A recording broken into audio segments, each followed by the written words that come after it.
Hi అండి, అందరికీ నమస్కారం. ఈరోజైతే నా మార్నింగ్ లాగా అప్లోడ్ చేస్తున్నాను. చిన్న చిన్న పిచ్చుకల సౌండ్ చాలా బాగుంది కదా. ఈరోజైతే వర్షం పడింది. ఈ వర్షం ఏంటో కానీ నైట్ అంతా పడుతుంది, డే టైంలో రెస్ట్ ఇస్తుంది. అంటే నైట్ అంతా మనం పడుకుంటాం కదా, మన వర్క్ ఉన్న టైంలో మనకు రెస్ట్ ఇస్తుంది, మనం పడుకునే టైంలో దానిపైన అది చేసుకుంటుంది. మళ్ళీ తెల్లారేసరికి ఏం తెలియనట్టు వర్షం వెళ్ళిపోతుంది. నేనైతే 5:20, 5:30కి అలా లేస్తానండి. లేచిన తర్వాత బయటి పని అంతా చేసుకొని లోపలికి వచ్చేసాను. బౌల్ కూడా క్లీన్ చేసేసుకున్నాను. ఈరోజైతే వంట కోసం నేను వట్టి చేపలు వండుతున్నాను, చిన్న చిన్న రొయ్యలు అన్నట్టు. ఈ వట్టి చేపలు అనగానే చాలామందికి నచ్చదు. నాకు తెలిసినంత వరకు అయితే కొంతమంది తింటారు, కొందరు తినరు.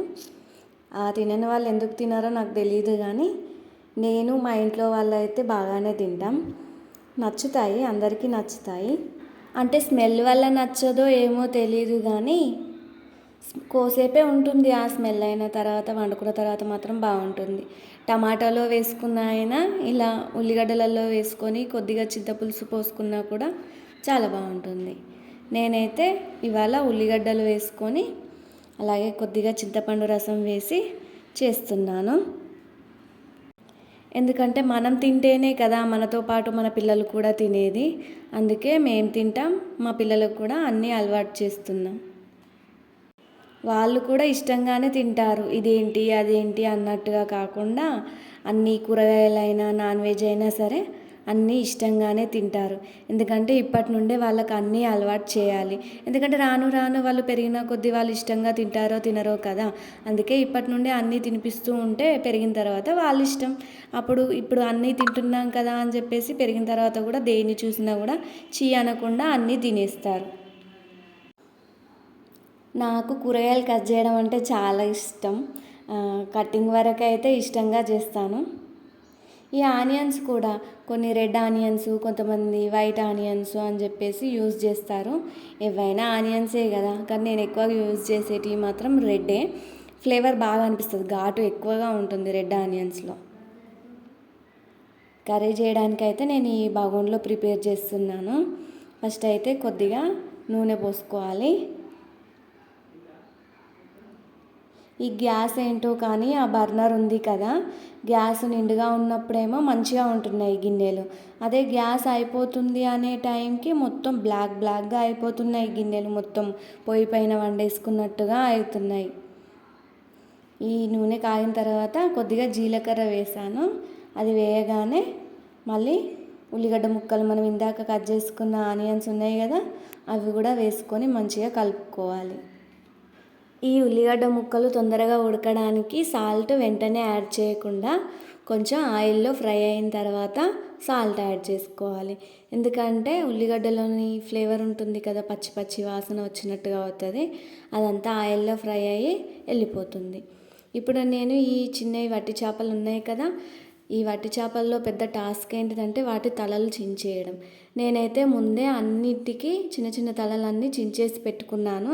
ఎందుకంటే ఎప్పుడైనా తొందరగా వంట చేసుకోవడానికి. ఎందుకంటే మనం ఆ తలలు చించుకుంటూ ఉంటే టైం అంతా ఆ తలలు చించడానికే అయిపోతుంది. అందుకే అన్నీ ఒకేసారి చించేసి పెట్టాను నేను. ఇప్పుడు వాటిని డైరెక్ట్గా ఫ్రై చేసి ఇలా వాటర్లో బాగా కడగాలి. ఎందుకంటే ఇసుకలాగా తలిగినట్టు అవుతుంది కదా, అందుకే వాటర్లో బాగా కడిగేసిన తర్వాత ఈ కూరలో వేసుకోవాలి మనం. ఇప్పుడైతే నేను ఆ కర్రీ అవుతుంది. ఈ కర్రీ అవుతుండగానే రైస్ పెట్టేస్తున్నాను. ఎందుకంటే మళ్ళీ స్కూల్కి టైం అవుతుంది కదా, అందుకే రైస్ పెడుతున్నాను. పొద్దున ఒకసారి, ఈవినింగ్ ఒకసారి పెడతాను. ఎందుకంటే పిల్లలు తింటారు కాబట్టి ఎప్పటికప్పుడే వండుకుంటాను. రైస్ అయితే కుక్కర్లోనే పెడతాను. నాకు కుక్కర్లో పెట్టడమే అలవాటు. అప్పుడప్పుడు గ్యాస్ పైన కూడా పెడతా, కానీ ఎక్కువ శాతం మాత్రం కుక్కర్లోనే పెడుతున్నాను. కుక్కర్ యూజ్ చేయడం మంచిది కాదు, కానీ ఏం చేస్తాం, అలవాటు అయిపోయింది కదా. ఇప్పుడైతే ఈ కూరలోకి చింతపండు రసం పోస్తున్నాను. ఎక్కువగా పోయాల్సిన అవసరం లేదు, మామూలుగా కొంచెంగా యాడ్ చేస్తే సరిపోద్ది, కొంచెం పులుపుదనం కోసం. చింతపులుసు కాకుండా మామిడి తంకర కూడా వేసుకోవచ్చు. మామిడి తంకరతో చాలా బాగుంటుంది, కానీ నా దగ్గర ఇప్పుడైతే లేదు, అందుకోసమే చింతపండు రసం పోస్తున్నాను. ఇది ఇలా మరుగుతుండగా ఇప్పుడైతే వెల్లిపాయలు పొట్టు తీసుకొని వాటిని అయితే దంచుకుంటున్నాను. నేనైతే వెల్లిగడ్డ పేస్ట్ ఎప్పటికప్పుడే ఫ్రెష్గా దంచి వేస్తాను. నా దగ్గర చిన్న రోలు ఉంది. ఆ చిన్న రోలు ఎఫెక్ట్ ఆ టైల్స్ పైన పడకుండా కింద అయితే ఒక క్లాత్ పెట్టేసుకొని దానిపైన రోలు పెట్టి దంచుతాను. ఎందుకంటే మనం ఇలా దంచిన కొద్దీ దాని వైబ్రేషన్ అనేది ఆ బండల పైన పడుతుంది కదా, అందుకే కింద ఒకటి క్లాత్ పెడుతున్నాను. నేనైతే ముందే పెద్ద రోలు తీసుకోవాల్సింది, కానీ అప్పుడు చిన్న రోలు తీసుకున్నాను. ఒక వెల్లిగడ్డలు అలా దంచుకోవడానికి సరిపోతుందిలే అనుకున్నాను, కానీ ఇప్పుడు ఇబ్బంది పడాల్సి వస్తుంది. ఏదైనా రోటి పచ్చడి చేసుకోవాలంటే మిక్సర్లోనే చేసుకోవాల్సి వస్తుంది. ఆ చిన్న రోల్లో ఎలా దంచుకొస్తుంది, సరిగ్గా దంచరాదు కదా, అందుకే మిక్సర్లోనే ఎక్కువ శాతం మిక్సర్లోనే అప్పుడప్పుడు రోల్లో కొంచెం కొంచెంగా వేసి దంచుతాను. ఇప్పుడైతే ఆ వెల్లిగడ్డలు దంచేసినవి ఉన్నాయి కదా, అది కూరలో పోసాను. ఇదంతా నేను ముందే క్లీన్ చేశాను. వర్షం పడినప్పుడల్లా ఈ వరండాలో సగం వరండా వర్షం నీళ్ళతో నిండిపోతుంది. వర్షంతో నిండిపోయి అదంతా పదనవుతుంది కదా, పదనైందనుకోండి మా పిల్లలు అటు ఇటు నడుస్తుంటే ఇక్కడ జారి పడిపోయేది తెలియదు. అందుకే ఈ వర్షం పడ్డప్పుడల్లా ఈ వైపర్తో క్లీన్ చేస్తూ ఉండాలి. ఆల్రెడీ నేను లేవగానే 5కి 5:30కి అలా క్లీన్ చేశాను. మళ్ళీ చిన్నగా వర్షం పడింది, అందుకే మళ్ళీ క్లీన్ చేస్తున్నా. చూడండి, ఎప్పుడు మా పాప పైకి కిందికి రౌండ్స్ వేస్తూనే ఉంటుంది. తన కోసమైనా పదన లేకుండా క్లీన్ చేస్తూ ఉండాలి. మళ్ళీ మెట్లు కదా, మెట్లు ఎక్కడ జారి పడుతుందో అని ఎప్పుడు క్లీన్ చేస్తూనే ఉండాలి.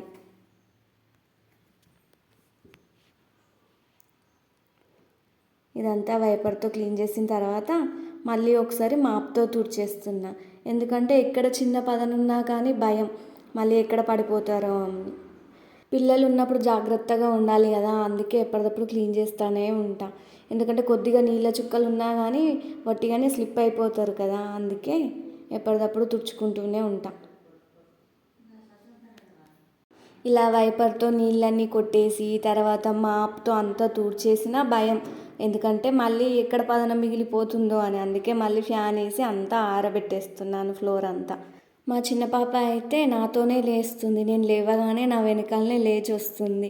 తను అప్పటి నుండి పాలు పాలు అని అడుగుతుంది. ఈ పనంతా అయిపోయిన తర్వాత తనకైతే ముందుగా పాలు పెట్టేసి ఇస్తున్నాను. పాలు కాగానే తను నా చుట్టూరా తిరుగుతూ ఉంటుంది, పాలు పాలు అని చెప్పేసి. తొందరగా చల్లగవ్వడానికి ఒక గ్లాసులో పోసి ఇంకొక గిన్నెలో కొన్ని చల్లటి వాటర్ తీసుకున్నాను. ఆ చల్లటి వాటర్ ఉన్న గిన్నెలో ఇప్పుడు ఈ పాల గ్లాస్ని కోసేపు పెట్టేశాను అనుకోండి, తొందరగా చల్లారిపోతుంది. తనకి తొందరగా ఇచ్చేయచ్చు. తనతో పాటు మా పెద్ద పాప కూడా వచ్చింది చూడండి. నాకు కూడా పాలు అని అంటుంది, కానీ తనకి ఇప్పుడు పాలు తాగిపిచ్చేసాను అనుకోండి అన్నం తినదు, మళ్ళీ మధ్యాహ్నం ఆకలి అవుతుంది కదా. ఈ చిన్న పాపకు మనం తాగించాల్సిన అవసరం లేదు, మనం తాగించినా తను తాగదు. ఎందుకంటే తనకి ఇచ్చేయాల్సిందే గ్లాసు. చూడండి, గ్లాస్ తీసుకొని తను వెళ్ళిపోయింది కదా. అది అలా అవ్వగానే నేను చెట్లకైతే నీళ్లు పోస్తున్నాను. ఈ చెట్టు దగ్గర ఎప్పుడు ఈ వైలు ముక్కలు పెట్టద్దన్నా కానీ ఆయన మర్చిపోయి పెడతానే ఉంటాడు. ఈ చెట్లకైతే వాటర్ పోసేస్తున్నాను. ఈ పిల్లల వల్ల ఏ చెట్లు పెట్టలేకపోతున్నా, ఎందుకంటే నేను ఇలా పెట్టడం వాళ్ళు తీసేయడం. ఈ చెట్టు అయితే ఆ మెట్లని ఎక్కుతూ దిగుతూ ఎన్నిసార్లు తీసేసిర్రో, దాన్ని నేను ఎన్నిసార్లు పెట్టినో నాకైతే తెలియదు ఎన్నిసార్లు పెట్టినో. వాళ్ళు తీసేయడం, నేను పెట్టేయడం, అదే పని అవుతుంది. ఆఖరికి ఈ చెట్టు లేస్తుందో లేవదో కూడా తెలియదు. ఇలా చెట్లకన్నీ నీళ్ళు పట్టేసిన తర్వాత పాపకైతే ఫ్రెషప్ చేయించేసాను. ఇక మా చిన్న పాప అయితే మా పెద్ద పాప స్కూల్కి వెళ్ళే వరకు తనతోనే ఉంటుంది. తనతోనే స్నానం చేయించాలి, తనతోనే తినిపించాలి, రెడీ చేయించాలి. తననైతే వదలదు. స్కూల్కి వెళ్ళేంత వరకు తన వెంబడినే ఉంటుంది. తనని టార్చర్ చేస్తుంది. ఇక ఒక హోంవర్క్ చేసుకొనివ్వదు, రాయనివ్వదు, చదవనివ్వదు. తనకు ఒక స్లేట్ ఉందంటే తను రాస్తుందంటే చిన్న పాపకు కూడా స్లేట్ కావాల్సిందే, స్లేట్ పెన్సిల్ కావాల్సిందే. అదే బుక్ పైన రాసింది అనుకోండి, తనకు కూడా సెపరేట్గా బుక్ ఇవ్వాల్సిందే, అంతే. లేదంటే ఇక ఫైటింగ్ చేసేస్తుంది. టిఫిన్ బాక్స్ అయితే రెడీ చేసేసా. ఇప్పుడైతే స్నాక్స్లోకి ఒక బనానా పెట్టేసిన. ఇక సాక్స్లో అయితే తననే వేసుకోమన్నా, ఎందుకంటే తనకు కూడా చిన్న చిన్న పనులు అలవాటు చేయాలి కదా. ఎందుకంటే మనం ఎప్పుడైనా లేట్ అయిందనుకోండి, మనం వంట చేస్తూ ఉంటే వాళ్ళు రెడీ అవుతుంటే మనకు కూడా ఈజీ అయిపోతుంది కదా. అందుకే తనను సాక్స్లు షూలు వేసుకోమన్నా. షూస్ అయితే ఎప్పుడు తను దులిపే వేసుకుంటుంది, ఎందుకంటే వర్షాకాలం కదా, అస్సలు నమ్మొద్దు, చిన్న చిన్న పురుగులు ఉంటాయి. చూడండి, తన అక్క వెళ్తుందని చెప్పేసి మా చిన్న పాప కూడా వెంబడినే వెళ్తుంది. బస్ ఎక్కించేంత వరకు తన వెంబడినే ఉంటుంది, తనను మాత్రం వదిలిపెట్టదు. ఎక్కడికి వెళ్తే అక్కడికి తన వెంబడే తిరుగుతూ ఉంటుంది. ఇంకా స్కూల్ లేదనుకోండి, ఇక పైనకి కిందకి వాళ్ళకి రౌండ్స్ కొట్టడానికే సరిపోతుంది. పాపనైతే బస్ ఎక్కిచ్చేసి వచ్చేసాను. తను బస్ ఎక్కిన తర్వాత నేను ప్రశాంతంగా కూర్చొని చాయ్ తాగుతా. అయితే ఇప్పుడు నా కోసం చాయ్ పెట్టుకుంటున్నాను. ఓన్లీ నా కోసమే, ఆయన చాయ్ తాగరు. ఎప్పుడన్నా ఒకసారి తాగితే బెల్లం టీనే. నేను మాత్రం రెగ్యులర్గా చాయ్ తాగుతాను. ఇప్పుడు నా కోసం అయితే నేనైతే షుగర్తోనే చాయ్ చేసుకుంటాను. అప్పుడప్పుడు ఎప్పుడన్నా ఒకసారి బెల్లం టీ, అంతే. ఇక్కడ ఈ స్టాండ్లో బోళ్ళన్నీ ఉన్నాయి కదా, అవి ఇక్కడనే మెసులుతూ ఉంటే అంత బాగా అనిపించదు. అంగడంతా అక్కడనే ఉండేసరికి ఏంద్రా ఈ అంగడి అన్నట్టుగా అనిపిస్తుంది. ఇవన్నీ ఎక్కడెక్కడ సర్దేసి స్టాండ్ కింద పెట్టేసుకున్నాం అనుకోండి, ఆ ఫ్లోర్ అంతా నీట్గా ఉండిపోతుంది. ప్లాట్ఫామ్ అంతా నీట్గా ఉంటుంది, మనకి కూడా ఏ పని లేదు అన్నట్టుగా అనిపిస్తుంది. అదే ఈ స్టాండ్ ఇక్కడనే ఉండిపోయింది అనుకోండి, అంగడంతా ఇక్కడనే కనిపిస్తుంది కదా ప్లాట్ఫామ్ పైన. అయ్యో ఈ బోళ్ళని ఇక్కడనే ఉండేసినాయి, అన్నీ సర్దుకోవాలి కదా అన్నట్టుగా అనిపిస్తుంది.